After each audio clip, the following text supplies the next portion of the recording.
नमस्कार दोस्तों, success Vista classes में आपका बहुत बहुत स्वागत है। जैसा कि दोस्तों आपने देखा, हमने इससे पहले हिंदी का लेक्चर बनाया था। उसमें बहुत सारे क्वेश्चंस आपने देखे। शिफ्ट 1 जो 17 फरवरी को हुई उसमें आए हुए हैं, जैसे कि तैसे ही आए हुए हैं। तो उसी को देखते हुए हमने यूपी पुलिस स्पेशल जीके लेकर आए हुए हैं। इसमें से भी हम गारंटी लेते हैं 70% जो क्वेश्चन हैं जीके के वो इसी वीडियो से फंसेंगे। आइए शुरू करते हैं। पहला क्वेश्चन है, मेनिंजाइटिस रोग किसको प्रभावित करता है? तो याद रखिए, मेनिंजाइटिस रोग जो होता है हमारी मस्तिष्क को प्रभावित करता है। अगला क्वेश्चन है, सौर सेल को बनाने में किस तत्व का प्रयोग होता है? तो सौर सेल होती है उसको बनाने के लिए सेमीकंडक्टर सिलिकॉन का प्रयोग किया जाता है। अगला प्रश्न है, किस जिले में मोहनजोदड़ो स्थित है? तो याद रखिए, मोहनजोदड़ो जो हड़प्पा सभ्यता का एक स्थल है मोहनजोदड़ो, ये जो है पाकिस्तान के लरकाना जिले में स्थित है। अगला प्रश्न है, प्रश्न संख्या 4, हजामत का शीशा जो बनाया जाता है, जो दाढ़ी बनाने के काम आता है, वो शीशा जो होता है वो अवतल होता है। अगला प्रश्न है, प्रश्न संख्या 5, टूटी हड्डियों को जोड़ने के लिए निम्नलिखित में से किसका प्रयोग किया जाता है? तो याद रखिए, टूटी हड्डियों को जोड़ने के लिए प्लास्टर ऑफ पेरिस का इस्तेमाल किया जाता है। प्रश्न संख्या 6 है, राज्य अपहरण की नीति को किसने प्रारंभ किया था? जो डॉक्ट्रिन ऑफ लैप्स थी उसको सबसे पहले लागू करने वाला जो गवर्नर जनरल था वो था डलहौजी। डलहौजी का शासनकाल 1848 से लेकर 56 तक होता है। अगला प्रश्न है, प्रश्न संख्या 7, हम भारत का लौह पुरुष आयरन मैन ऑफ इंडिया जो है सरदार वल्लभ भाई पटेल को जानते हैं।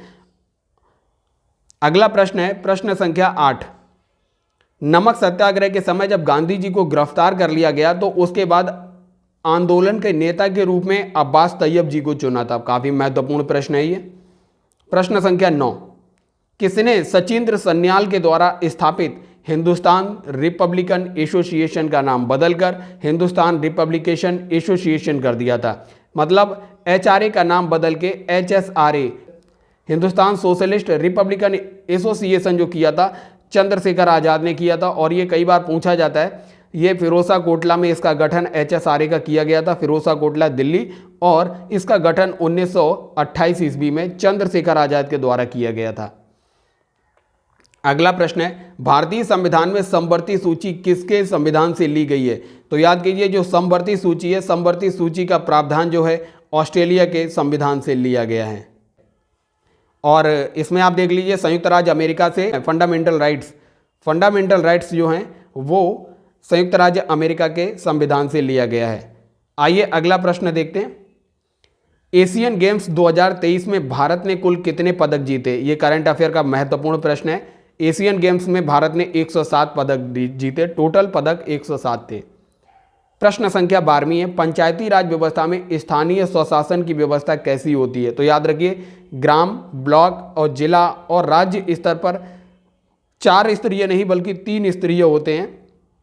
ऑप्शन बी करेक्ट है, ग्राम, ब्लॉक और जिला स्तर पर 3 स्तरीय संरचना होती है। और इसके द्वारा 73वां संविधान संशोधन और 74वां संविधान संशोधन होता है। इसके द्वारा ग्राम पंचायत और इसके द्वारा नगरीय पंचायत को जोड़ा जाता है।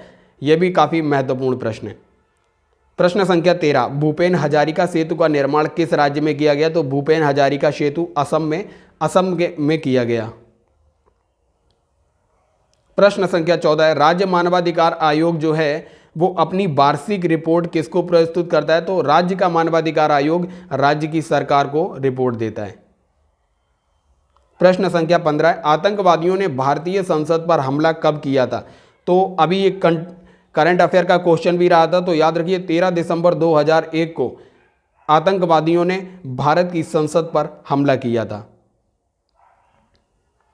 अगला प्रश्न है, प्रश्न संख्या 16 है, दक्षिण एशियाई क्षेत्रीय सहयोग संगठन जो सार्क के नाम से इसे जानते हैं, south Asian association of regional cooperation, इसका मुख्यालय आपको पता है काठमांडू, नेपाल की राजधानी जो है काठमांडू में है।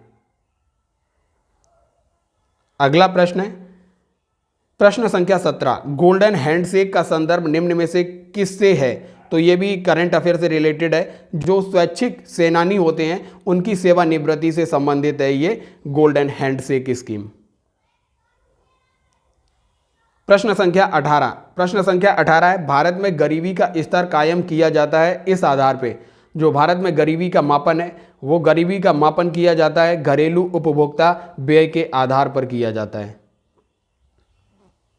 प्रश्न संख्या 19 काफी महत्वपूर्ण इंपॉर्टेंट डेज से रिलेटेड है। ओजोन दिवस पूछा गया है भारत में। ओजोन दिवस, विश्व ओजोन दिवस कब मनाया जाता है? तो याद रखिए 16 सितंबर को विश्व ओजोन दिवस मनाया जाता है।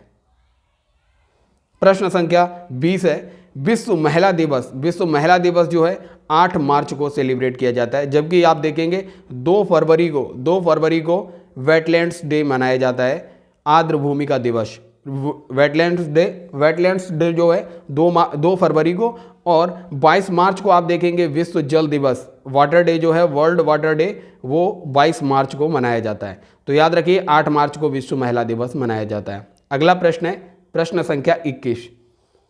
सौर मंडल के बाहर सीरियस नामक चमकीले तारे को डॉग स्टार भी कहते हैं। तो जो सौर मंडल के बाहर सीरियस नाम का चमकीला तारा है, ये सौर मंडल से बाहर है, इसे डॉग स्टार कहते हैं। तो सौर मंडल के बारे में भी जान लीजिए। अगर ये सूर्य है तो सूर्य से सबसे दूर जो ग्रह है वरुण जो है, वरुण ग्रह सूर्य से सबसे दूर है, और सबसे बड़ा ग्रह जो है वो बृहस्पति, और सबसे चमकीला ग्रह जो है वो शुक्र है। शुक्र सबसे चमकीला ग्रह है, और सूर्य के सबसे पास में ग्रह जो है वो बुध।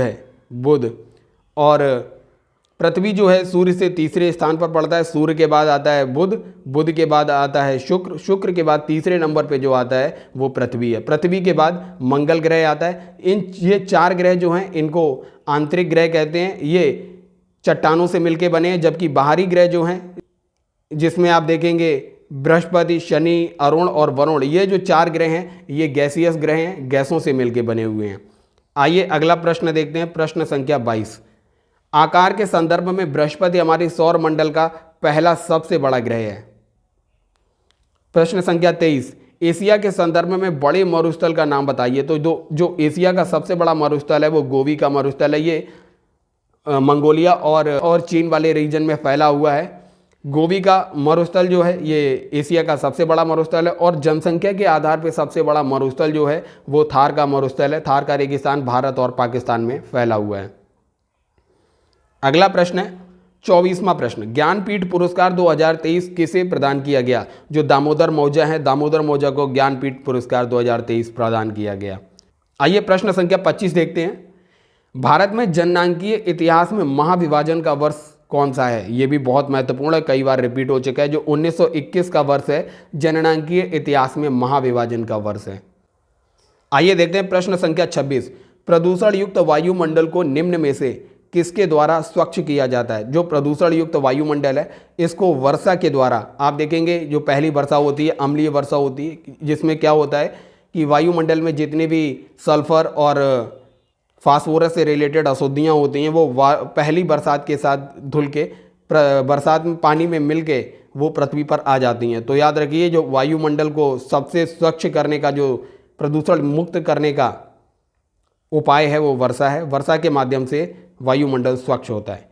प्रश्न संख्या 27 है ह्यूमस उदाहरण है। तो याद रखिए ह्यूमस का संबंध जो है मृदा की संरचना से है। ह्यूमस मृदा से संबंधित है। प्रश्न संख्या 28 है राजपत्रित अधिकारियों का प्रशासन कौन देखता है? जो पुलिस महानिदेशक होता है। ये महत्वपूर्ण प्रश्न है, पुलिस से संबंधित है। पुलिस महानिदेशक जो होता है वो राजपत्रित अधिकारियों का प्रशासन देखता है। प्रश्न संख्या 29 में है प्रथम इलेक्ट्रॉनिक डिजिटल कंप्यूटर में निम्नलिखित में से क्या था? तो प्रथम इलेक्ट्रॉनिक डिजिटल जो कंप्यूटर थे उसमें वैक्यूम ट्यूब का यूज किया गया था।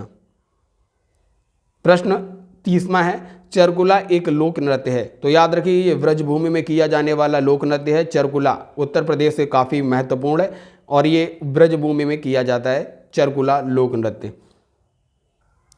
उत्तर प्रदेश का एक महत्वपूर्ण जो शास्त्रीय नृत्य है, शास्त्रीय नृत्य कथक काफ़ी महत्वपूर्ण है और इसी से संबंधित है अभी बिरजू महाराज, उनका हाल ही में निधन हुआ है। तो याद रखिए बिरजू महाराज का जो संबंध था कथक से था और कथक उत्तर प्रदेश में किया जाने वाला एक शास्त्रीय नृत्य है। तो दोस्तों ये था उत्तर प्रदेश पुलिस के लिए जीके के सबसे महत्वपूर्ण प्रश्न। अगर ये वीडियो आपको अच्छी लगी तो इसे ज़्यादा से ज़्यादा शेयर कीजिए और चैनल को सब्सक्राइब कीजिए। Thank you.